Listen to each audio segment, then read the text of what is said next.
Hello नमस्कार वंदनकम सत श्री अकाल। आप सभी का स्वागत है फिर से आपके अपने ही चैनल मैग्नेट ब्रेन्स में। मेरा नाम है सत्यम शर्मा और हम पढ़ रहे हैं क्लास 11th की फिजिक्स का chapter number 8 gravitation. Last lecture में हमने ग्रेविटेशनल पोटेंशियल एनर्जी को स्टार्ट कर दिया है, उसके बारे में समझ लिया है कि वो क्या होती है। हमने एक टॉपिक पढ़ा था जिसका नाम था gravitational potential energy for n number of particles, है ना। अगर एन नंबर ऑफ पार्टिकल्स का एक कन्फिग्रेशन बन रहा है तो उसकी ग्रेविटेशनल पोटेंशियल एनर्जी क्या होगी, हमने उस पर डिस्कशन किया था, एक न्यूमेरिकल किया था। ये वही न्यूमेरिकल है, ठीक है ना। चलिए, आई होप आपको ये बात समझ में आ गई होगी। इसी न्यूमेरिकल से अब हम आगे बढ़ने वाले हैं अपने कंसेप्ट की ओर और लेक्चर को आगे बढ़ाने वाले हैं। देखिए, पहली बात कि जो हमारी पोटेंशियल एनर्जी है, हमारी जो पोटेंशियल एनर्जी है उसके लिए जो मैं स्टेटमेंट बार बार लिखता जा रहा हूं कि पोटेंशियल एनर्जी ऑफ कन्फिगरेशन, क्या भैया, potential energy of configuration is work done by conservative force का negative is equals to positive of work done by external force, है ना। ये चीज आपको याद रखना है। आपसे क्वेश्चन इस तरीके से पूछे जा सकते हैं। किस तरीके से पूछे जा सकते हैं? इस तरीके से पूछे जा सकते हैं कि मान लीजिए ऐसा कन्फिगरेशन है, ये एक मास है, ये दूसरा मास है, ये ऐसे रखे हुए हैं, इनके बीच की दूरी है r, ठीक। ये पहला कॉन्फ़िगरेशन था। बाद में इस पर फोर्स लगा दिया गया, एक्सटर्नल फोर्स लगा दिया गया, ठीक है ना। और इस कॉन्फ़िगरेशन को चेंज करके 2r डिस्टेंस पर ला दिया गया। कहां पर ला दिया गया? 2r डिस्टेंस पर ला दिया गया। ध्यान ये रखा गया कि काइनेटिक एनर्जी में चेंज ना आया हो, काइनेटिक एनर्जी में कोई भी चेंज ना आया हो, इस बात का ध्यान रखा गया। मान लीजिए ये पहला कॉन्फ़िगरेशन था, ठीक है ना। ये इसकी पहली कॉन्फ़िगरेशन थी, ये दूसरी कॉन्फ़िगरेशन थी, ठीक है ना। अब वो पूछ रहा है कि बताओ कि इस कॉन्फ़िगरेशन से इस कॉन्फ़िगरेशन में आने के लिए work done by the external force कितना किया होगा, work done by the external force कितना रहा होगा। तो अब यहां से ना थोड़ा सा बच्चा कंफ्यूज जाता है कि क्या करें। आपको कुछ भी नहीं करना है, आपको यह चीज पता है कि अगर आपको कॉन्फ़िगरेशन की पोटेंशियल एनर्जी चाहिए, तो आपको work done, conservative force work done का नेगेटिव चाहिए या फिर एक्सटर्नल फोर्स के द्वारा किया गया वर्क डन पॉजिटिव में चाहिए। हाँ, अच्छा। अगर मैं बोलूं कि ये जो पोटेंशियल एनर्जी का चेंज है मैं ऐसे लिख सकता हूं क्या कि change in potential energy is negative of work done by conservative force and positive of work done by external force. इस चेंज इन पोटेंशियल एनर्जी को मैं यूएफ माइनस यूआई भी तो लिख सकता हूं, यूएफ माइनस यूआई भी तो लिख सकता हूं, जिसमें अगर आप इस केस को देखो तो ये आपका इनिशियल पोटेंशियल एनर्जी बन जाएगा और ये आपकी फाइनल पोटेंशियल एनर्जी बन जाएगी। Final potential energy minus initial potential energy आपको क्या देगा? वर्क ही तो देने वाला है। बस ये याद रखना कि जब आप ये कॉन्फ़िगरेशन चेंज कर रहे हो तो काइनेटिक एनर्जी में चेंज क्या होना चाहिए? जीरो होना चाहिए। धीरे धीरे करके आपकी कॉन्फ़िगरेशन चेंज होनी चाहिए। क्वेश्चन में यही पूछेगा, आपसे यही चीज पूछेगा क्वेश्चन में कि बताओ कितना वर्क डन है, कितना work done by external force है। आप बोलोगे कोई दिक्कत वाली बात नहीं है, हम क्या निकालेंगे? सिर्फ और सिर्फ यूएफ माइनस यूआई निकालेंगे, हमको work done by external force मिल जाएगा। हाँ कि ना? हाँ। आओ, अगर मैं आपसे पूछूं इनिशियल पोटेंशियल एनर्जी बता दो। मान लो इसका मास m1 है, इसका मास m2 है, तो आप इसकी पोटेंशियल एनर्जी बता सकते हो। हाँ sir, minus capital G m1 into m2 upon R. एक इंपॉर्टेंट बात मेरे को याद आ गई है तो मैं यहां पर लिख देता हूं स्टार बना के। Gravitational potential energy is always negative. Gravitational potential energy आप देखोगे हमेशा क्या रहती है? नेगेटिव रहती है। याद रखना, इलेक्ट्रोस्टैटिक पोटेंशियल एनर्जी भी इसी तरीके से हम पढ़ेंगे आगे जाके, उसमें देखेंगे वो पॉजिटिव होती है कि नेगेटिव होती है या दोनों होती है, देख लेंगे बाद में। लेकिन आप ये याद रखो कि gravitational potential energy is always negative, ठीक है ना, ऑलवेज नेगेटिव। चलिए, ये बात मेरे को अच्छी याद आ गई। आइए भाई आगे बढ़ते हैं। अब मैं आपसे पूछूं कि बताओ यूएफ कितना होगा, तो आप बोलोगे माइनस जी m1 m2 अपॉन कितनी डिस्टेंस हो गई आप? 2r। ये है आपका मास m1, ये है मास आपका m2। क्लियर? हाँ सर, पक्का। देखो, आपके पास यूएफ है, आपके पास यूआई है, यूएफ माइनस यूआई करो, work done by external force आपको मिल जाएगा। क्लियर? करके देख लें क्या? लो भाई, यूएफ माइनस यूआई कर दो। माइनस जी m1 m2 अपॉन r तो कॉमन निकल आया, ठीक है ना। क्या बचा? 1/2 माइनस 1, यही बचा क्या? -1/2 +1 बचेगा ना, -1/2 +1 बचेगा ना, ये माइनस ये, तो ये माइनस ये माइनस का था, ये माइनस माइनस प्लस हो जाएगा, ठीक है ना, पक्का। चलो तो आपने क्या निकाला भाई, GM1 M2/R बाहर कॉमन निकाल लिया। अरे देख लो वही बन रहा है कि नहीं, GM1 M2 इंटू 1/2 माइनस में अगर आप मल्टीप्लाई करोगे यही चीज बनने वाली है, माइनस GM1 M2, यहाँ पे प्लस है, माइनस में जाएगा वही चीज बनने वाली है, एकदम सही चीज आपने कॉमन ली है। इसको सॉल्व करेंगे तो UF माइनस UI आएगा कितना GM1 M2 अपॉन 2R, यही आने वाला है क्या, -1/2 +1 इज 1/2 पॉजिटिव का, तो यही आने वाला है। This is also work done by external force. ठीक, आपसे ऐसे क्वेश्चन पूछे जाते हैं, इसलिए मैं एक कंसेप्ट आपसे डिस्कस कर ले रहा हूं। अभी हम ऐसे ही क्वेश्चन पर चलने वाले हैं, ठीक है ना। आपसे क्वेश्चन ऐसा कुछ पूछा जाएगा, आपको यही दिमाग लगाना है, उस क्वेश्चन को सॉल्व करना है। चलिए भाई इसको करूं क्लियर, पक्का बात समझ में आई, बात समझ में आई सर, आ जाओ नेक्स्ट। ये देखिए ये पहला कॉन्फ़िगरेशन है, ये पहला कॉन्फ़िगरेशन है इनिशियल, ये फाइनल है, ठीक है ना। Calculate work done by the external force for changing the below configuration. पहले कॉन्फ़िगरेशन ये था, फिर कॉन्फ़िगरेशन ये हो गया। ये एक इक्विलेटरल ट्रायंगल है, इनके बीच की डिस्टेंस पहले 2x थी, बाद में चेंज होकर कितनी हो गई, x हो गई और x हो गई, ठीक है, पक्का समझ में आई बात। तो अगर इस कॉन्फ़िगरेशन को चेंज करके इसमें लाना था तो बताओ work done by the external force कितना था। Work done by the external force मतलब हमने कितना वर्क डन किया, हमको कितना वर्क करना पड़ा। आ जाओ भाई, हम जानते हैं हमको इसमें फाइनल पोटेंशियल एनर्जी और इनिशियल पोटेंशियल एनर्जी निकालनी पड़ेगी। क्यों? क्योंकि हम जानते हैं UF minus UI is nothing but work done by external force. आपसे यही तो पूछ रहा है, आप ये निकाल दो, ये ज्यादा आसान है आपके लिए, फटाफट निकालोगे ये आ जाएगा। चलो आओ देखते हैं, UI की बात करते हैं। देखो UI क्या होगा, इस मास के साथ एक पेयर बनेगा, इस मास के साथ एक पेयर बनेगा, इस मास के साथ एक पेयर बनेगा। कोई प्रॉब्लम नहीं सर, कोई प्रॉब्लम नहीं। तो देखो क्या होगा, -GM² अपॉन R, यही होगा -GM² अपॉन R। इसको 3 टाइम्स मल्टीप्लाई कर दूं,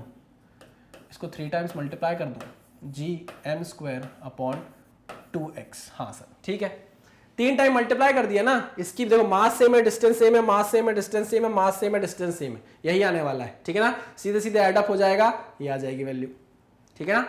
आ जाओ फाइनल के अगर हम देखो, फाइनल की अगर हम बात करें तो हम बोलेंगे माइनस, इसमें भी 3 टाइम्स हो जाएगा, 3 टाइम्स GM²। अब यहाँ पर 2x नहीं, यहाँ पर कितना आएगा, x आएगा, ठीक। चलिए UF माइनस UI निकाल लीजिए, तो आओ UF minus UI is equal to ऐसा देख सकते हैं, external force is equals to UF minus UI minus 3GM² upon x plus, minus करना था, माइनस प्लस हो गया, 3GM² अपॉन 2x, ठीक है। कॉमन क्या निकलेगा, कॉमन निकाल लो, 3GM² अपॉन x, अंदर क्या बचेगा, 3GM² अपॉन x बाहर निकाल लिया, बचा -1 प्लस 3GM² बाई x बाहर निकल गया, बचा 1/2। वैसे ही था, वैसे ही सेम था, कुछ भी ऐसी दिक्कत वाली बात नहीं थी। तो work done by external force आप आंख बंद करके निकाल सकते हो। अब सीधा ये होगा -1 प्लस 1/2 इज -1/2, तो -3GM² upon x। This is the work done by external force. नहीं, -1 प्लस 1/2 इज -1/2, है ना। अब सही है, -3/2 GM² by x। Very good, क्या प्रॉब्लम है, कुछ भी प्रॉब्लम नहीं थी। हाँ, अगर आपको ये चीज नहीं पता होती या इस चीज का आप यूज नहीं कर पाते तो फिर आप दिक्कत में फंस सकते थे, तो ये चीज जल्दी आपसे सॉल्व नहीं होती, ठीक है, पक्का 100%। चलिए, तो मैंने आपको जो कंसेप्ट बताया था उसका यूज इन्हीं टाइप के क्वेश्चन को सॉल्व करने में आता है, ठीक है। चलिए भाई आगे बढ़ते हैं, इसको क्लियर कर दूं। चलिए, नोट डाउन करना है, नोट डाउन कर लीजिए। चलिए आ जाइए भाई, आगे बढ़ते हैं। Calculate the amount of work required for moving mass m away from gravitational field of earth। अब मान लीजिए यार यहाँ पर एक मास m है, छोटू सा मास m लेता हूं मैं, छोटू सा मास m है सरफेस ऑफ अर्थ पे, वैसे तो अंदर होना चाहिए लेकिन दिखाने के लिए मैंने इसको बाहर बनाया है। छोटू सा मास m है on the surface of earth, ठीक है।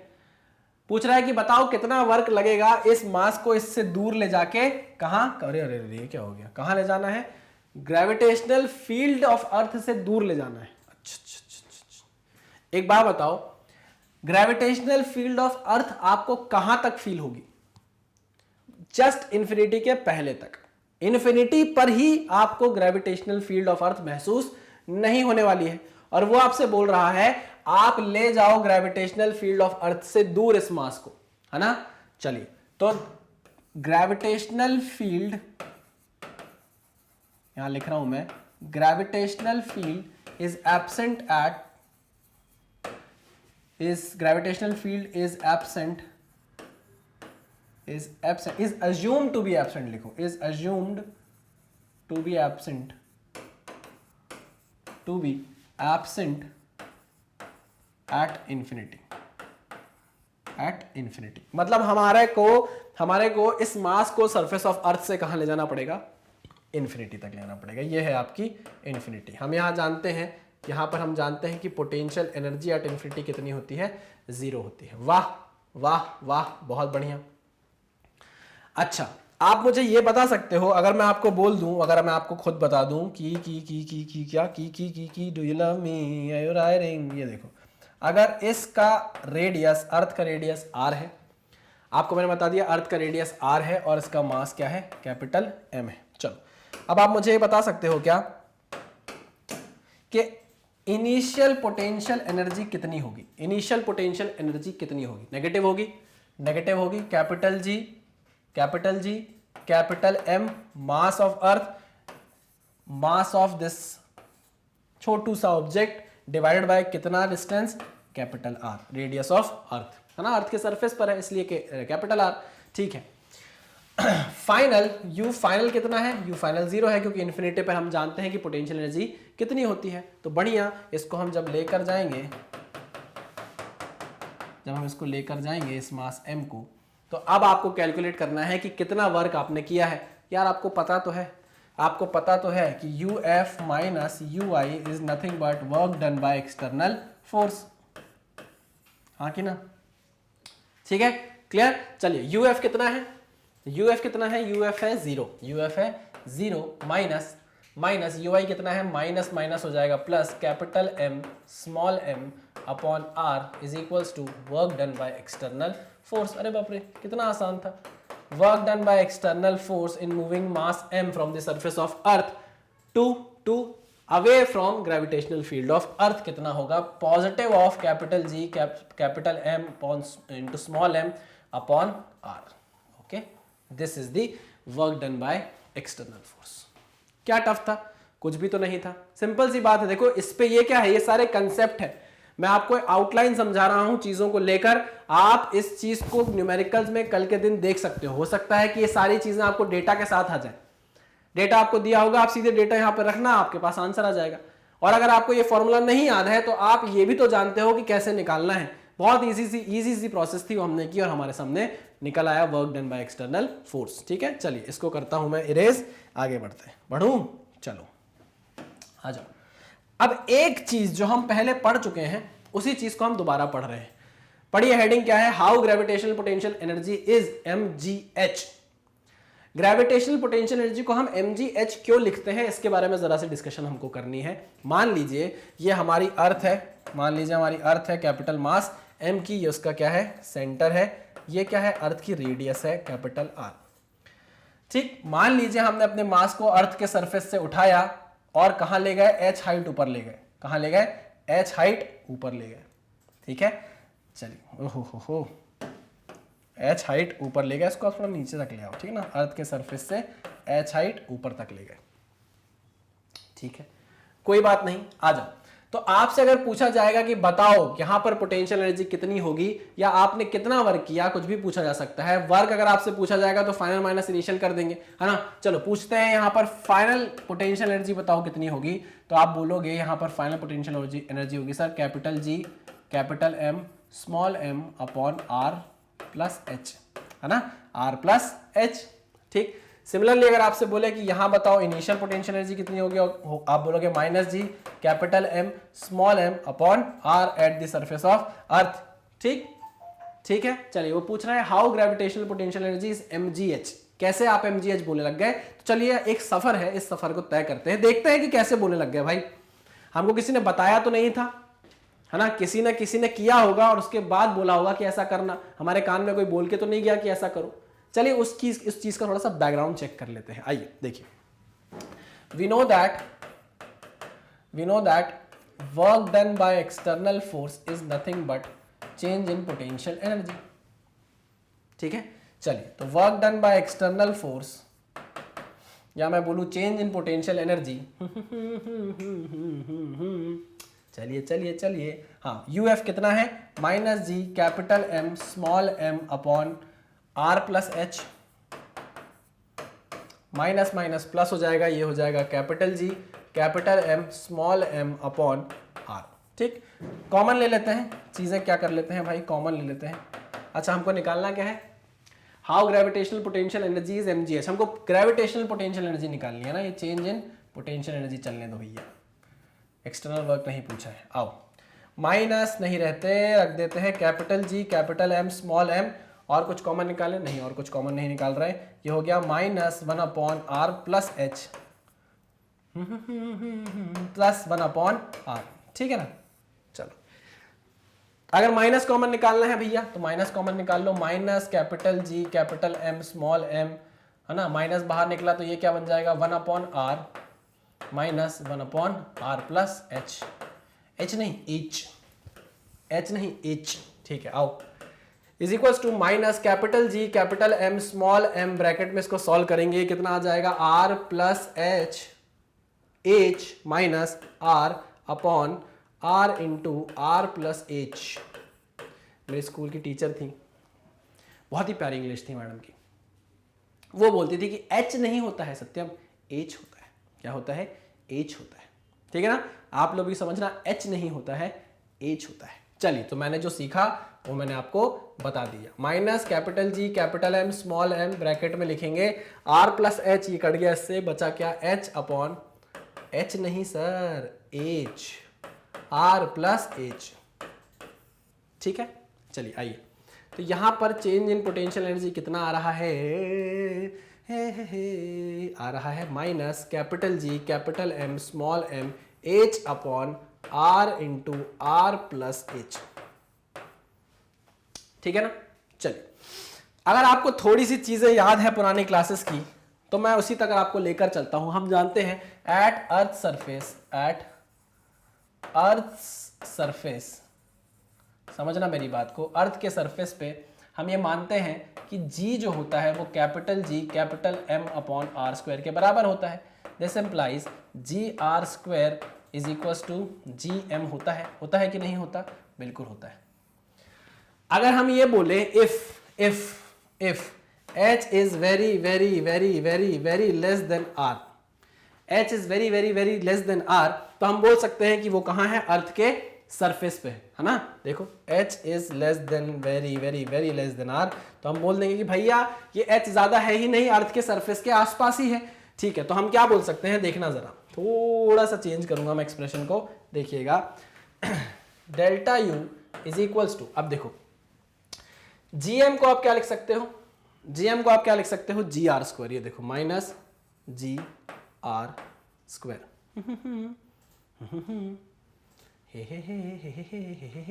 चलिए जी आर स्क्वायर लिख सकते हैं, ये है कैप स्मॉल एम, ये है एच, ये है upon R into R plus H. ठीक, आर स्क्वायर से ये कट गया, कोई दिक्कत कोई परेशानी नहीं सर। चलिए, इसमें एक माइनस साइन आ रहा है, शायद हमने कहीं डेरिवेशन में एक माइनस साइन की लॉट प्लॉट कर दी है। यहाँ से अगर आप माइनस बाहर लोगे, minus G capital M small M अगर हम बाहर लेते हैं तो ये बचेगा 1 अपॉन आर प्लस एच, और ये प्लस में है तो ये हो जाएगा 1 माइनस 1 बाय आर। सही है कि नहीं है, हाँ ठीक है, सही है। फिर मैं माइनस अंदर भेजूंगा तो ये अच्छा ठीक है, ये माइनस साइन यहाँ नहीं आएगा, गलत कर दिया हमने थोड़ा सा, ये माइनस साइन यहाँ नहीं आएगा, फिर आप इसको सॉल्व करोगे, ये माइनस साइन यहाँ नहीं आएगा, ये पूरा मत मिट जाना, पूरा मत मिट जाना, पूरा मत मिट जाना मेरे भाई। ये अब सही है, ठीक है ना, अब सही है, अब सही है। ये माइनस साइन यहाँ से हट जाएगा। वही मैं सोचूं माइनस साइन क्यों आ रहा है। चलिए अब सही है, ठीक है। हाँ आ जाइए। तो हम ये बोल रहे थे कि यहाँ पर हमने क्या किया, अपने इस GM की जगह क्या पुट कर दिया, GR² पुट कर दिया। हमने माना कि ये जो हाइट थी, ये जो कैपिटल H हाइट थी, ये ज्यादा ऊपर नहीं है सरफेस से, है ना। H की जो वैल्यू है वो रेडियस के सामने बहुत बहुत बहुत, रेडियस ऑफ अर्थ है ये, capital R is the radius of अर्थ, उसके सामने H क्या है, बहुत छोटा है, ठीक है। ओके, फिर क्या होगा इस केस में, क्या होगा क्या होगा क्या होगा, आप इसका स्क्रीनशॉट ले लो, फिर हम आगे बढ़ेंगे। ले लिया, चलो आगे आ जाओ। देखो इस एक्सप्रेशन को देखना ध्यान से। ये देखो, यहां देखो, change in potential energy is equals to GR² MH upon, अच्छा R से R तो कट गया, नीचे वाला R चला गया, तो बचा क्या, R प्लस H। आपको क्या करना है, R को घुमा के नीचे ले आना है। तो change in potential energy is G into, या मैं इसको लिखूं mgh अपॉन 1 प्लस h/r, ठीक, 1 प्लस h/r। अब आप खुद देखो, if h is very very very very very very less than r, तो ये जो वैल्यू होगी ये क्या हो जाएगी, क्या हो जाएगी, h अगर r बहुत बड़ा है ना, इन्फिनाइटली बड़ा है, h बहुत छोटा है, तो वैल्यू 0 होने वाली है। तो फिर आप लिख सकते हो change in potential energy is almost equal to mgh। आई बात समझ में। इसलिए हम अपनी पोटेंशियल एनर्जी को क्या लिख रहे थे, mgh लिख रहे थे। ये कहानी थी जो मैंने आपको बता दी थी, ठीक है ना, एक कहानी है जो सबको सुनानी है, ये वही कहानी थी, बता दी है आपको। क्लियर बात है। तो एक्चुअल में जो फॉर्मूला होता है पोटेंशियल एनर्जी का, वो क्या होता है, mgh अपॉन 1 प्लस h/r। अगर h सिग्निफिकेंट होता जाएगा, h की वैल्यू r के सामने थोड़ी सिग्निफिकेंट होती जाएगी, मतलब जिसको आप निग्लेक्ट नहीं कर सकते, तो फिर ये फॉर्मूला है आपके सामने, ठीक है। अच्छा, वैसे तो हम इस तरीके से भी निकाल सकते हैं पूरा पूरा सॉल्व करके, है ना, लेकिन हमने ये मान लिया भैया कि h जो है वो r के सामने बहुत छोटा है, तो फिर तो आप देख ही सकते हैं, कुछ भी इसमें से खास बात नहीं है। चलिए भाई, इसको नोट डाउन कर लीजिए, फिर हम आगे बढ़ते हैं। चलिए, ये हो गया क्लियर। अब हमको क्या देखना है, आइए समझते हैं जरा। चलिए, अब हमको न्यूमेरिकल्स करने हैं, ठीक। चलिए, न्यूमेरिकल्स करने से पहले देखो, जो हमने अभी तक पढ़ा ना, एक बार समराइज कर देता हूं। देखिए, अगर आपकी मान लीजिए ये अर्थ है, सुनना मेरी बात ध्यान से, अगर मान लीजिए आपकी अर्थ है, तो अर्थ के सेंटर से किसी r डिस्टेंस दूर, यहां, ठीक है ना, अर्थ के सेंटर से किसी r डिस्टेंस दूर अगर आप मास को ले जाते हैं, अगर आप मास को ले जाते हैं, m मास को, तो आपकी पोटेंशियल एनर्जी कितनी होगी, इस केस में आपकी पोटेंशियल एनर्जी होगी G capital M, sorry minus तो लगा दूं, minus G capital M small m upon r, ठीक है ना, पक्की बात, ठीक है सर। अगर अब दूसरे कलर से लिख देता हूं, अगर आपका मास सरफेस ऑफ अर्थ पे है, अगर आपका मास सरफेस ऑफ अर्थ पे है, इस केस में रेड कलर है, रेड कलर का मास है, तो अब मैं लिख रहा हूं रेड कलर से पोटेंशियल एनर्जी कितनी होगी, minus G capital M small m upon capital R। ये रेडियस क्या है भाई, रेडियस ऑफ अर्थ कितना है, कैपिटल R, ठीक, पक्की बात। अच्छा, एक चीज और आप लिख लीजिए इस चीज को, अगर आपने पढ़ा होगा जब मैंने आपको ग्रेविटेशन पोटेंशियल पढ़ाया था, इसका भी कलर चेंज कर देता हूं, नहीं तो फिर आप बोलोगे। देखो, सेंटर है, ये क्या है, सेंटर है हमारे अर्थ का। आपको पता है यहाँ पर पोटेंशियल कितना होता है, यहाँ पे पोटेंशियल होता है -3/2 Gm अपॉन R। यही होता है कि नहीं, यही होता है, हाँ सर यही होता है, ठीक। अगर आपसे कोई पूछे कि सेंटर पर पोटेंशियल एनर्जी बता दो, सेंटर पर, अर्थ के सेंटर पर पोटेंशियल एनर्जी बता दो, तो आप कैसे निकालोगे, m इंटू वी करके, ठीक है ना। अगर इस मास को उठाकर मैंने कहां पर रख दिया, अर्थ के सेंटर पर रख दिया, कहां पर रख दिया, अर्थ के सेंटर पर रख दिया, तो आपकी जो पोटेंशियल एनर्जी बनेगी वो क्या बनेगी, U0 is equal to mv, और v की वैल्यू कितनी है, v की वैल्यू कितनी है, v की वैल्यू है -3/2 कैपिटल G कैपिटल M/R, ठीक। और कितनी आ जाएगी value, U0 is equal to -3/2 Gm upon R। Clear है, ये सारी चीजें आपको समझ में आ गई, पक्का नोट डाउन कर लो, एक बार में इस चीज को नोट डाउन कर लो, फिर हमको आगे बढ़ना है न्यूमेरिकल्स की तरफ, ठीक है। चलिए आगे बढ़े, चलो भैया, ठीक है, चलिए। ओहो, अगर हम इसमें कुछ रिलेशन बनाना चाहें तो बना सकते हैं क्या। देखिए भाई, अगर आपसे पूछे सरफेस पर कितनी है, सरफेस पर, तो आप बता सकते हो सरफेस पर है -Gmm/r। ठीक, सरफेस से अगर आप सरफेस के रिलेशन, सरफेस के कंपैरिजन में अगर आपसे पूछे कि अर्थ के सेंटर पे कितनी होती है, तो आप बोलोगे 3/2 टाइम्स होती है। कितनी होती है? 3/2 टाइम्स होती है। ठीक है ना, पक्का ऐसे बोल सकते हो आप। पोटेंशियल एनर्जी एट सरफेस, अगर मास सरफेस पे रखा हुआ है, इज इक्वल्स टू या मैं ये बोलूं पोटेंशियल एनर्जी एट सेंटर, अगर मास आपका सेंटर पे रख दिया गया तो वो होता है, सेंटर की स्पेलिंग से लिखिए सेंटर, हाँ, तो वो होता है 3/2 times of potential energy at surface. अगर उसी मास को मैं कहां पर रख दूं, सरफेस पे रख दूं तो। ठीक है, पक्का 100%। चलिए भाई, ये सारी चीजें थी जो आपको एक बार मुझे दिखानी थी। अच्छा, एक चीज और, ये जो पोटेंशियल एनर्जी मैंने ये वाली लिखी, अगर मास में r डिस्टेंस पे रखता हूं तो ये मास में लाया कहां से, ये मैं इन्फिनिटी से उठा के यहां लेकर आया हूं। ये मास, लाल वाला मास जो सरफेस ऑफ अर्थ पे रखा है, ये मैं कहां से लाया हूं, ये मैं इन्फिनिटी से उठा के यहां पर लाया हूं। ठीक है ना, इन्फिनिटी से उठाकर लाना है, जो भी उठाकर लाना है। ठीक है, और अगर ये मास मैंने सेंटर पे रखा है, जो अर्थ के सेंटर पे रखा है, ये मैं कहां से लाया हूं, ये मैं इन्फिनिटी से उठाकर लाया हूं। पक्की बात, समझ में आ गई? ये सारी चीजें मैं पहले डिस्कस कर चुका हूं, है ना, लेकिन दिमाग में कहीं खो ना जाए ये सारी बातें, इसलिए फिर से रिपीट कर दे रहा हूं। अब हमको न्यूमेरिकल्स की तरफ बढ़ना है, कर दिया मैंने इसको क्लियर। आइए पहला न्यूमेरिकल देखते हैं। If g is the acceleration due to gravity on the surface of earth, find the gain in potential energy of an object of mass m raised from the surface of earth to a height equal to the radius of earth। अच्छा, यहां पर ना अंग्रेजी में फंसा लेगा वो, आपको क्या करेगा, अंग्रेजी में फंसा लेगा। क्या बोल रहा है, वो बोल रहा है कि एक मास पहले अर्थ, मान लीजिए अर्थ है, ठीक है ना, अर्थ के सरफेस पे रखा हुआ है, एक मास पहले अर्थ के सरफेस पे रखा हुआ है। अर्थ की रेडियस आपको दे दी है कितनी, r रेडियस। फिर उसने बोला ऐसी मास को उठाकर हम ले गए हैं ऊपर, कितना ऊपर ले गए हैं, हम ले गए हैं r ऊपर, h हाइट ऊपर ले गए हैं, और वो h हाइट इसके बराबर है रेडियस ऑफ अर्थ के ही बराबर है। तो वो पूछ रहा है, क्या पूछ रहा है, find the gain in potential energy, यानी कि वो पूछ रहा है पोटेंशियल एनर्जी का चेंज, uf माइनस ui पूछ रहा है। कोई टफ चीज है क्या?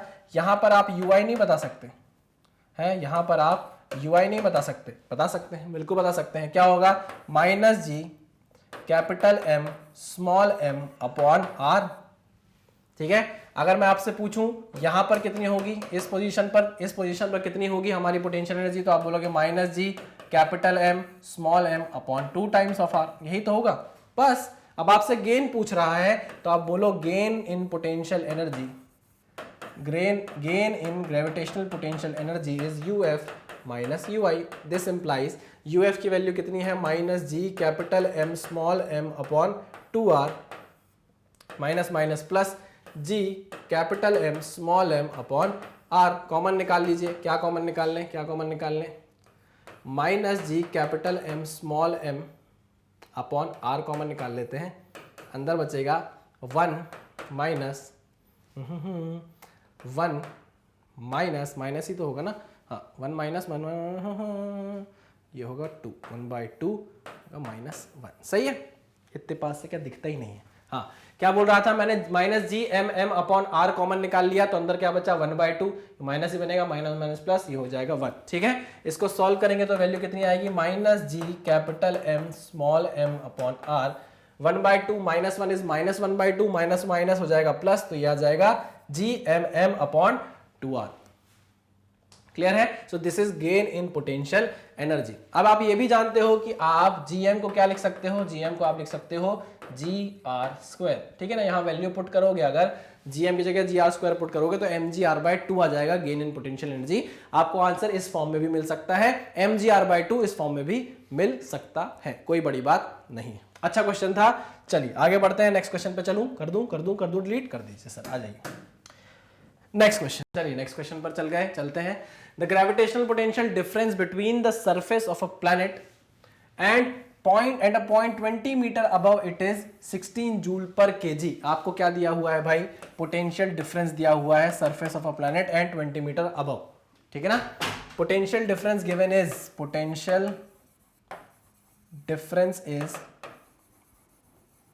अच्छा, पोटेंशियल डिफरेंस भी 20 मीटर अबव के लिए दिया गया है, ठीक है ना। Potential difference for 20 metre, for 20 metre कितना दिया है आपको, 16 जूल पर केजी दिया है, ठीक है। चलिए आगे बढ़ते हैं। Calculate the work done in moving a 4 kg body. Mass of the body कितना दिया है, मास दिया हुआ है 4 kg,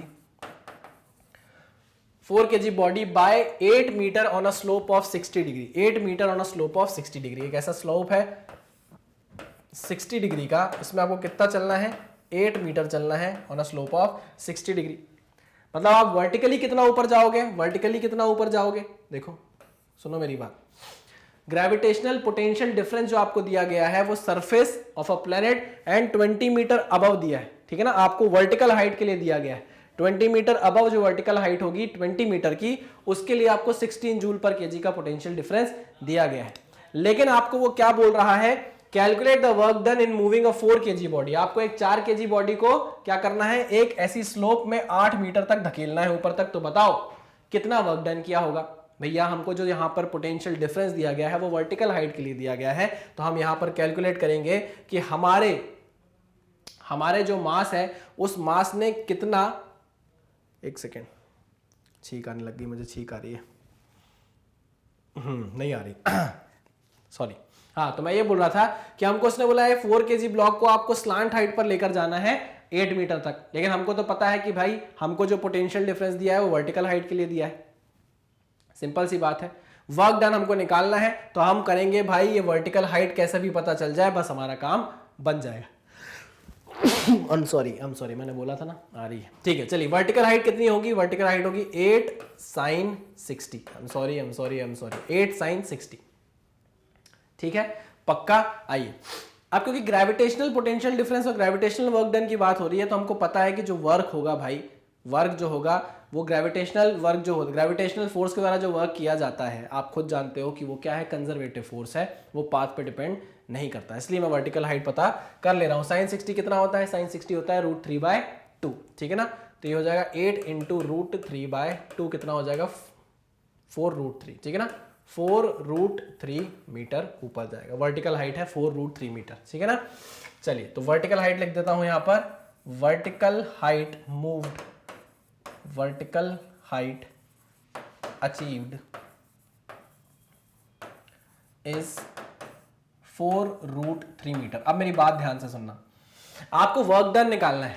वर्क डन निकालने के लिए आपको पता है पोटेंशियल डिफरेंस चाहिए, पोटेंशियल डिफरेंस से मल्टीप्लाई करना पड़ेगा किसको, मास को, ठीक है ना। चलिए आइए बात करते हैं। आपको जो पोटेंशियल डिफरेंस दिया गया है वो 20 मीटर के लिए 16 जूल पर केजी दिया गया है, तो क्या आप 1 मीटर के लिए निकाल सकते हैं। तो चलिए potential difference for 1 metre is equals to कितना होगा, 16/20, हाँ कि ना, joule per metre, kg metre, joule per kg metre. ये क्या है, ये पर मीटर के लिए पोटेंशियल डिफरेंस है आपके पास, ठीक है। और आप कितनी वर्टिकल हाइट अचीव की, आपने कितनी वर्टिकल हाइट अचीव की, 4√3 मीटर हाइट अचीव की है। तो आप बता सकते हो टोटल पोटेंशियल डिफरेंस कितना होगा। तो आप बोलोगे 16/20, सीधा पोटेंशियल डिफरेंस फॉर 4/√3 मीटर कितना होगा 16/20 इंटू 4√3, ठीक है ना, ये कट जाएगा 4 5 20, 16√3/5, ये आ गया भैया कितना, 16√3/5, ठीक है, पक्का। ये आ गया joule per KG, joule per KG. अब आपको टोटल वर्क डन चाहिए। वर्क डन की यूनिट क्या होती है, जूल होती है। कितने मास को लेकर आपने चढ़ाई की है, 4 केजी के मास को लेकर आपने चढ़ाई की है। तो टोटल वर्क कितना आ जाएगा, टोटल वर्क आ जाएगा potential mass into potential difference. Mass है 4 केजी, पोटेंशियल डिफरेंस आया 16√3/5, ये कितना हो जाएगा 16 चौको 64, है ना, 64√3/5 जूल, ठीक है, क्लियर है, पक्का 100%। चलिए भाई बहुत आसान सा क्वेश्चन था, इसको नोट डाउन करिए फिर आगे बढ़ते। चलिए नेक्स्ट क्वेश्चन पर बढ़ते हैं।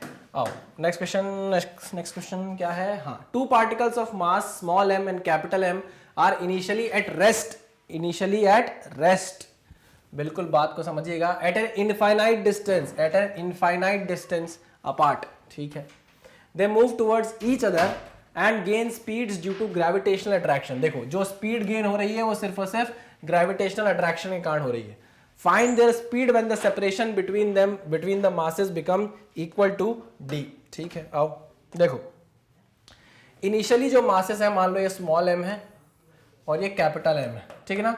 इनके बीच का जो डिस्टेंस था इनिशियली वो कितना था, इनफाइनाइट था, इनफाइनाइट डिस्टेंस पे थे, ठीक है ना, इनफाइनाइट डिस्टेंस पे थे, ठीक है। उसके बाद क्या हुआ, ये स्मॉल m मास और कैपिटल M मास क्या आ गए भाई, ग्रेविटेशनल अट्रैक्शन के कारण पास आ गए। वो पूछ रहा है कि जब उनके बीच की डिस्टेंस d हो जाएगी तो बताओ वेलोसिटीज कितनी होंगी। ये मान लिया v1, ये वेलोसिटी मान ली v2। अब देखो यहां पर सिर्फ और सिर्फ ग्रेविटेशनल फोर्स ऑफ अट्रैक्शन की बात की गई है, तो आप ये समझ लीजिए कि यहां पर मैकेनिकल एनर्जी कंजर्व्ड रहेगी, है ना, और कोई और फोर्स तो है नहीं, ठीक है, सिर्फ और सिर्फ ग्रेविटेशनल फोर्स की बात की गई है। तो here the mechanical energy is conserved, लिखता हूं मैं, ध्यान से देखिएगा, here mechanical energy me is conserved, ठीक है ना। This implies initial kinetic energy plus initial potential energy is equals to final kinetic energy plus final potential energy. अब आप ये बताओ, इनिशियली तो वो रेस्ट पे थे, तो क्या कोई इनिशियल काइनेटिक एनर्जी होगी, नहीं, जीरो। अच्छा, इनिशियली वो इनफाइनाइट डिस्टेंस पे थे, तो इनफाइनाइट डिस्टेंस पे आप जानते हो पोटेंशियल क्या होता है, जीरो होता है। इनफाइनाइट डिस्टेंस पर पोटेंशियल क्या हो जाएगा, जीरो हो जाएगा, तो इनिशियल पोटेंशियल एनर्जी भी क्या हो गई, जीरो हो गई। क्लियर है, चलिए, तो zero is equals to final kinetic energy कितनी होगी, फाइनल काइनेटिक एनर्जी होगी, देखो हाफ स्मॉल m उसकी velocity v1 square plus half capital M उसकी वेलोसिटी v2 स्क्वायर, यही हो जाएगी, हाँ। प्लस पोटेंशियल एनर्जी कितनी होगी, इस केस में पोटेंशियल एनर्जी बता सकते हैं माइनस जी स्मॉल m या capital M into small m upon d। कोई दिक्कत, कोई परेशानी नहीं सर। इसको ले जाइए इस साइड लेकर आ जाओ इसको, पक्का, यहां से हटाया इसको, इस साइड लेकर आया, माइनस था, यहां आके प्लस हो जाएगा, G capital M small m upon d। Very good, चलिए, कुछ कट सकता है क्या, नहीं कट सकता है। चलिए, ये हो गई हमारी इक्वेशन नंबर 1। आपको चाहिए किसकी वैल्यू, आपको वेलोसिटी चाहिए, लिखा है क्या, find their speeds when separation between the masses becomes equal to d। अब आपको v1 और v2 की वैल्यू चाहिए, तो देखो एक इक्वेशन तो ये है आपके पास, एक इक्वेशन ये है आपके पास, दूसरी इक्वेशन आएगी कंजर्वेशन ऑफ मोमेंटम से, सर ये कैसे लगा दिया, देखो अभी देखो, कंजर्वेशन ऑफ मोमेंटम, सर ये कैसे आपने लगाया, हमको तो कुछ समझ ही नहीं आया कि ये लगेगा भी। देखो बाबा, ये मास और ये मास मिलकर एक सिस्टम बना रहे हैं, हाँ मैं ये मान सकता हूं कि इस पर ग्रेविटेशनल फोर्स जरूर लग रहा है, मैं ये मान सकता हूं कि इन पर ग्रेविटेशनल फोर्स ऑफ अट्रैक्शन लग रहा है, बट वो इंटरनल फोर्स है, वो सिस्टम के अंदर का फोर्स है, इंटरनल फोर्स है, सिस्टम पर बाहर से कोई फोर्स नहीं लग रहा। ये दोनों मिलकर एक कॉन्फ़िगरेशन बना रहे हैं, ये एक सिस्टम है हमारा, इस सिस्टम पे बाहर से और कोई फोर्स नहीं लग रहा, तो हम बोलेंगे कि एक्सटर्नल फोर्स यहां जीरो है। Here the external force is zero,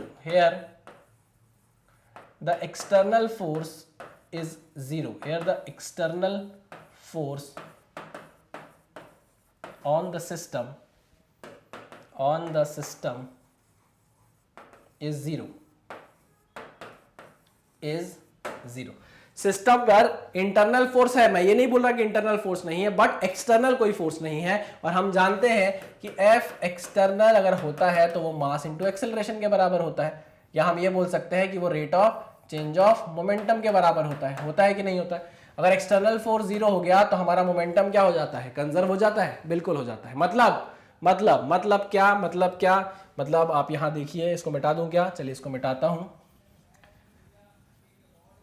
इसका मतलब ये हुआ कि अब हमारा मोमेंटम अगर कंजर्व हुआ तो हम ये बोल सकते हैं initial momentum is equals to final momentum, यही तो होता है मतलब इसका, हाँ कि ना, ठीक है सर। इनिशियल मोमेंटम की अगर हम बात करें तो इनिशियली कोई वेलोसिटी थी ही नहीं, बोल दिया था रेस्ट पर है मासेस, तो जीरो, ठीक है। फाइनली आपका जो छोटा वाला मास था उसके पास v1 वेलोसिटी आई, जो बड़ा वाला मास था उसके पास v2 वेलोसिटी आई, ठीक है ना। तो एक इक्वेशन आपके पास ये आ गई, दिस इज इक्वेशन नंबर 2।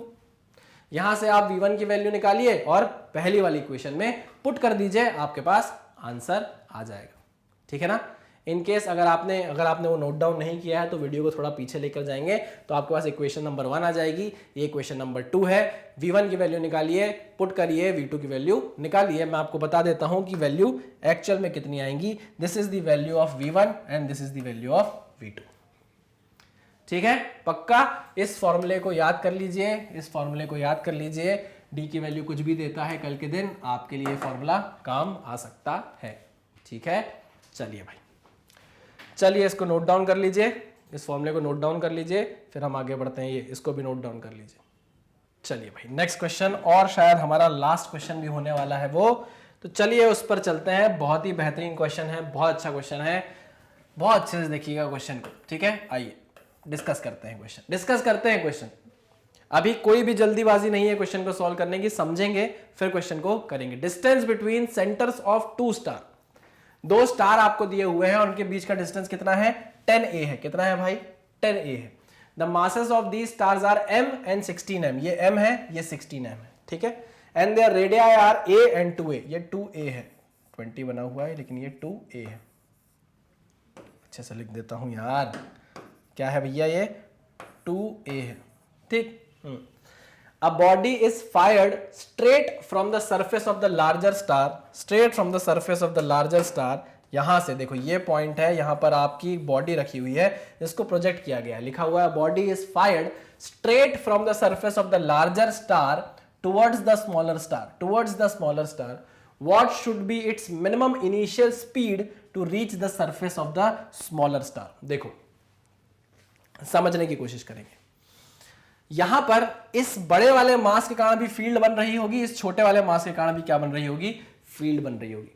ठीक है ना, हमको क्या करना है, हमको अपने इस ऑब्जेक्ट को कैसे भी इस बड़े वाले मास की फील्ड से बाहर निकाल लेना है, इस बड़े वाले मास की फील्ड से बाहर निकाल लेना है। अच्छा सुनो मेरी बात, ये जो बड़ा वाला मास है ये अपनी फील्ड बनाएगा, ये छोटा वाला मास है ये अपनी फील्ड बनाएगा। तो कहीं ना कहीं जहां पर इनके सेंटर्स को जोड़ा जा रहा है, जहां पर जो लाइन इनके सेंटर्स को जोड़ रही है, वहां किसी पर्टिकुलर पॉइंट P पर आप मानोगे ना कि पोटेंशियल के ग्रेविटेशनल फील्ड क्या होने वाली है, 0 होने वाली है, नेट ग्रेविटेशनल फील्ड। क्यों?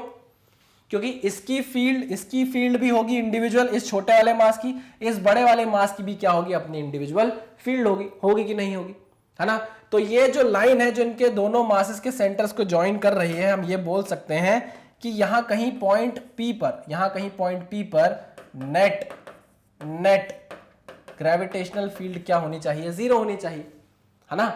पक्की बात है ना भैया। हमको क्या कराना है, हमको इस ऑब्जेक्ट को इसके ग्रेविटेशनल फील्ड से बाहर निकाल लेना है। या मैं ये बोलूं कि जहां पर नेट ग्रेविटेशनल फील्ड 0 हो रही है, वहां तक अगर मैं पहुंचा दूं, वहां तक अगर मैं इस ऑब्जेक्ट को पहुंचा दूं, तो उसके जस्ट बाद तो छोटे वाले मास की फील्ड चालू हो जाएगी, वो खींच लेगा इसको। तो हमारा काम कुल मिलाकर ये है कि हम इसको वहां तक पहुंचा दें, इस ऑब्जेक्ट को वहां तक पहुंचा दें जहां पर नेट फील्ड क्या हो, 0 हो। पक्का? क्योंकि जैसे ही नेट फील्ड के आगे आप जाओगे, इस छोटे वाले मास की फील्ड चालू हो जाएगी और वो खींच लेगा ऑब्जेक्ट को अपनी तरफ। हमको यही तो करना है। What should be its minimum initial speed to reach the surface of the smaller star, surface पे पहुंचाना है हमको स्मॉलर स्टार के। ठीक है, चलिए मान लीजिए यहां से x डिस्टेंस दूर पर आपकी पोटेंशियल, आपका ग्रेविटेशनल फील्ड क्या हुआ, 0 हुआ।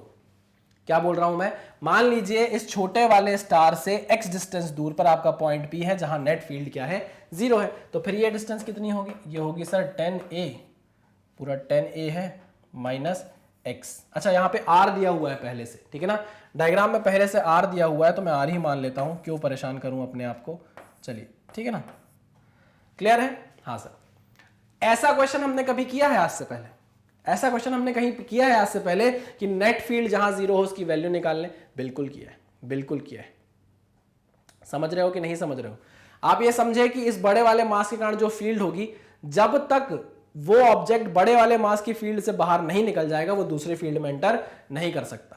इधर से फील्ड बनाया बड़े वाली मास ने, इधर से फील्ड बनाया छोटे वाले मास ने, कहीं बीच में एक ऐसा पॉइंट आएगा जहां नेट फील्ड क्या होने वाली है, 0। हमको वही निकालना है अभी, ठीक है ना, हम उसी के लिए मेहनत कर रहे हैं। तो चलिए अगर ई नेट 0 है तो हम ये बोल सकते हैं कि फील्ड जो मास m की है वो बराबर होगी जो फील्ड 16 m मास की होगी, हाँ कि ना? सही है, बिल्कुल सही है सर। आओ तो करते हैं। फॉर्मूला क्या है? जी माइनस माइनस कट जाएगा, टेंशन मत लेना।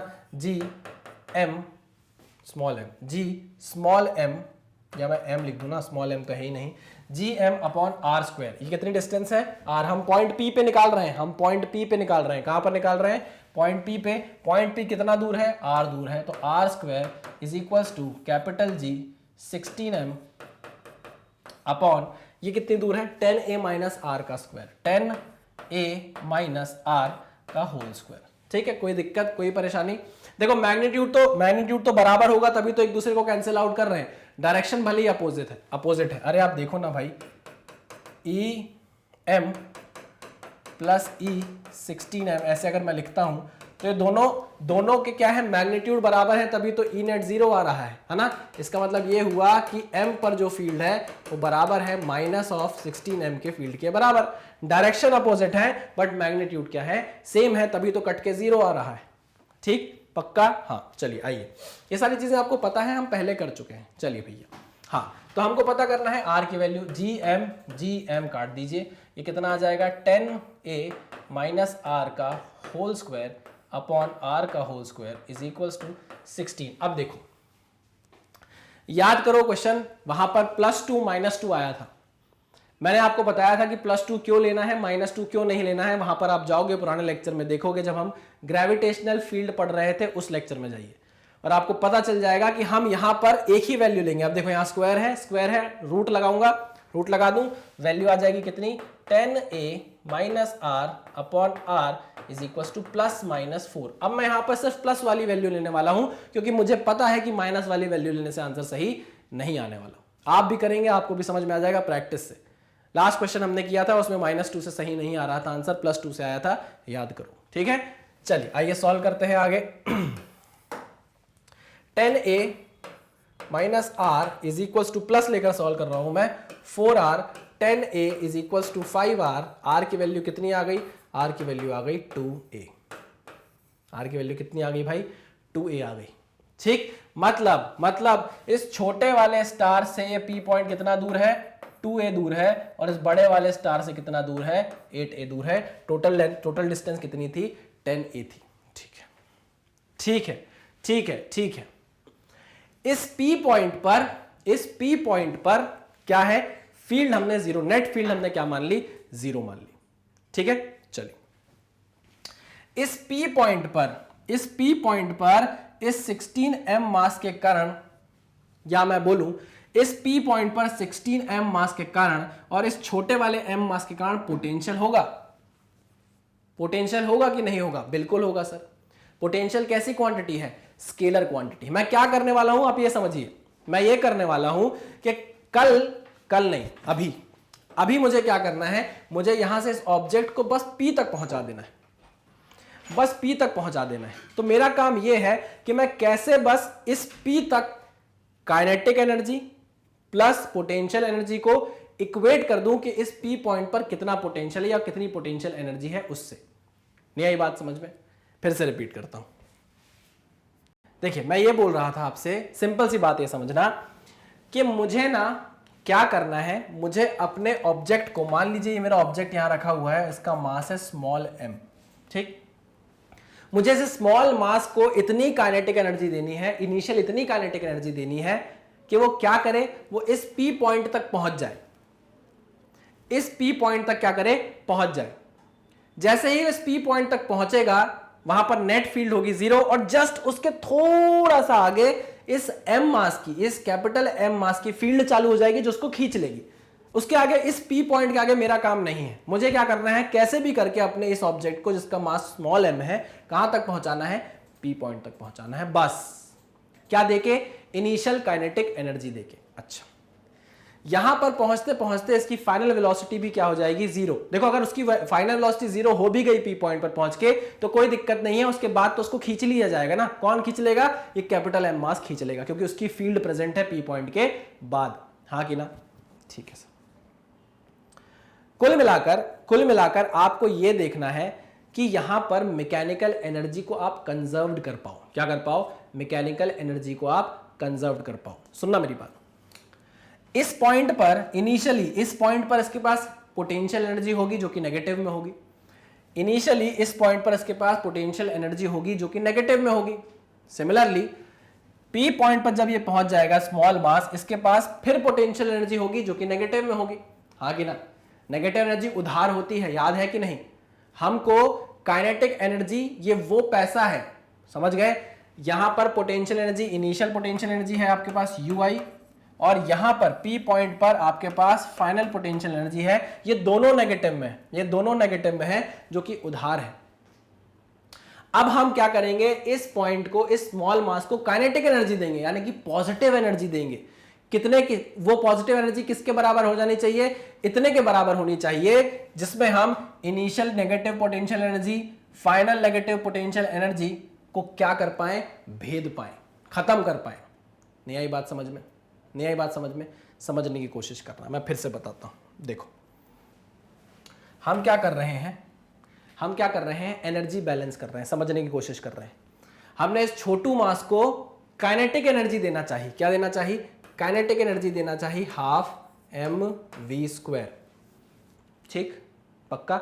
ये काइनेटिक एनर्जी इतनी होनी चाहिए कि वो क्या करे? वो नेगेटिव पोटेंशियल एनर्जी यानी कि ui, समझना मेरी बात, ui प्लस uf दोनों को संभाल ले, दोनों के बराबर हो। क्योंकि इस छोटू वाले मास के पास यहां भी पोटेंशियल एनर्जी है और यहां पर भी पोटेंशियल एनर्जी है। इन दोनों को खाने के लिए, इन दोनों को बैलेंस करने के लिए हमको क्या देना पड़ेगा? इनिशियल काइनेटिक एनर्जी देनी पड़ेगी। आई बात समझ में कि अभी भी नहीं आई? अभी भी नहीं आई, कोई बात नहीं, मैं फिर से समझाता हूं। देखिए यहां पर सिर्फ और सिर्फ ग्रेविटेशनल फोर्सेस ही इन्वॉल्व है, तो आप ये मानते हो कि mechanical energy is conserved? Yes, mechanical energy is conserved, ठीक है। अच्छा मैं इसको पूरा मिटा दूं तो अच्छे से समझा पाऊंगा, पूरा मिटाता हूं। देखो हम बोल रहे हैं कि मैकेनिकल एनर्जी को कंजर्व कर दो। चलो आओ करते हैं मैकेनिकल एनर्जी को कंजर्व। बहुत ध्यान से समझना, here mechanical energy is conserved, mechanical energy is conserved, ठीक। इसका मतलब ui plus K I is equals to uf plus K F, ठीक है। इनिशियल पोटेंशियल एनर्जी कितनी है? यहां पर इनिशियल पोटेंशियल एनर्जी आपके पास है ui, और वो कितनी होगी? वो होगी minus G 16m to small m upon कितने डिस्टेंस दूर पे? 2a डिस्टेंस दूर पे, ठीक है। हाँ सर, और कितनी होगी? माइनस यहां पर इस मास के कारण भी तो पोटेंशियल एनर्जी होगी, कितनी होगी वो? Minus G capital M to small m, और डिस्टेंस कितना है? ये टोटल 10a था, 10a माइनस 2a कितना हो गया? 8a, ठीक है। प्लस आपको इनिशियल काइनेटिक एनर्जी देनी है। मान लिया हमको स्मॉल m मास को v की वेलोसिटी देनी है, ठीक है। चलिए अब मुझे आप समझिएगा बात को। फाइनल पोटेंशियल एनर्जी अगर आपको पता चल जाए, क्या पता चल जाए?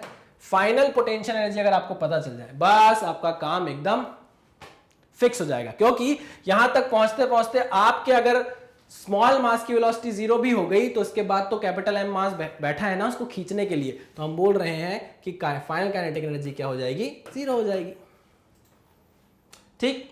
अच्छा अब पूरा गेम जो बच गया है वो सिर्फ और सिर्फ इस फाइनल पोटेंशियल एनर्जी का बच गया है, ठीक है ना। चलिए इसको कैलकुलेट करते हैं। हम जानते हैं कि ये फाइनल पोटेंशियल एनर्जी कैसे निकल जाएगी। अगर हम P पॉइंट पर पोटेंशियल पता कर लें और उसको स्मॉल मास से मल्टीप्लाई कर दें तो हमको फाइनल पोटेंशियल एनर्जी मिल जाएगी। याद करो, पोटेंशियल को अगर आप मास से मल्टीप्लाई कर दो तो आपको पोटेंशियल एनर्जी मिल जाती है, ठीक है। तो चलिए हम कैलकुलेट करते हैं potential at point P। Potential at point P थोड़ा तगड़ा क्वेश्चन है, लेकिन अगर आप ध्यान लगा के समझेंगे तो बहुत ही अच्छा क्वेश्चन है, बहुत अच्छा क्वेश्चन है। पोटेंशियल एट पॉइंट P, आओ। पोटेंशियल है एक स्केलर क्वांटिटी। कैसी क्वांटिटी है? Scalar quantity. चलिए मुझे बताइए इस P पॉइंट पर टोटल निकाल रहे हैं हम पोटेंशियल। इस मास के कारण कितना पोटेंशियल होगा? Minus G capital M upon कितनी डिस्टेंस है? 2a, ठीक है। r डिस्टेंस थी 2a। इस 16m मास के कारण इस P पॉइंट पर कितना पोटेंशियल होगा? माइनस 16 जी m अपॉन कितनी डिस्टेंस है भैया ये, कितनी डिस्टेंस है भैया ये, 10a minus 2a is 8a, ठीक है ना, 8 से कट गया 2 जा, ठीक है। आओ इसको सॉल्व करते हैं, और VP निकालते हैं। VP की वैल्यू कितनी आएगी, minus GM upon 2a minus 2GM upon a, ठीक है ना।